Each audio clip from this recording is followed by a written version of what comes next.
Hi, Peter Charles here, and if you've seen my other videos, I talked about getting an 18mm and a 50mm f1.2 Voigtlander lens, and here's the 50. I finally got around to picking them up. So let's get this puppy unboxed and see what it's like.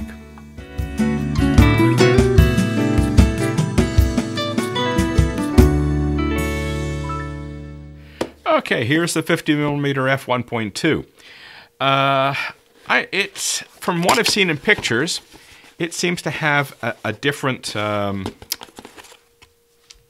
construction compared to some of the other lenses in this series. So, first off, the paperwork, and we have a lens filter, a lens hood, and let's see if it's metal or plastic. The other ones that I've seen are all metal. So for the 35 and the 23, it's the same hood. And the 18 and the 23, yeah, it's a metal hood. So that's nice, good quality.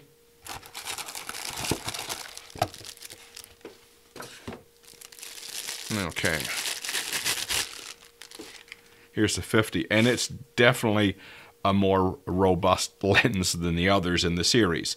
It's quite a solidly built lens. You can feel the weight. This has got some meat to it. It's a 58mm filter thread. Nice and common. That one's easy. You might have filters already laying around. I do. The aperture ring is the same as in the other 1.2 lenses, going from 1.2 to 16, f16. The other lenses that have slower maximum apertures go up to f22. You've got a nice lot of throw between infinity and 3 meters. That's going to be good. That's good for precise focusing. I like that, especially in a portrait-length lens. It's a short telephoto, so you're going to want precise focusing. So in typical portrait distance, anywhere from 1 meter out to infinity, that's a nice lot of throw. That's going to be cool to get accurate focusing on your subject when you're shooting portraits. Of course, when you go from infinity to full close focus, I mean, there's quite a bit of throw. It goes down to 1.3 feet, 1.2 feet roughly. So that's not too bad for a 50. That's going to be reasonably close. It's not going to be macro by any stretch of the imagination, but it'll be reasonably close. This, like the other lenses in the series, has a chip in it, so you'll be able to connect it to your cameras and have it, connect up electronically. It'll behave just like a Fujifilm 56 or a 50, except, of course, it's manual focus. Apart from that, it'll behave the same way. Now, this is a 1.2 lens, so I'm planning on comparing it to the Fujifilm 56mm f1.2. Now I have the old version, not the new version, so it'll be interesting. The new version is optically better than the old one, plus it has some autofocus advantages, which is not relevant to this discussion.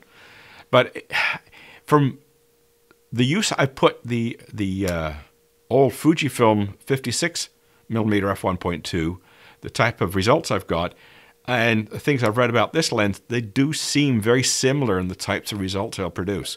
So I will do a lens test between the two, and we'll see what kind of results we get. I'm looking forward to getting this lens out. I think this is going to be a very, very interesting lens to use. And, it's beautifully built. I mean, I love the build quality on these lenses. And, very good, smooth helicoid in your focusing ring, and it doesn't protrude too far. It's only going, not even a centimeter. So very, very little protruding as you go to minimum focusing distance. So there we go. Lovely looking lens. It's very solid, weighty, and it's going to be a great addition to the collection. Cheers.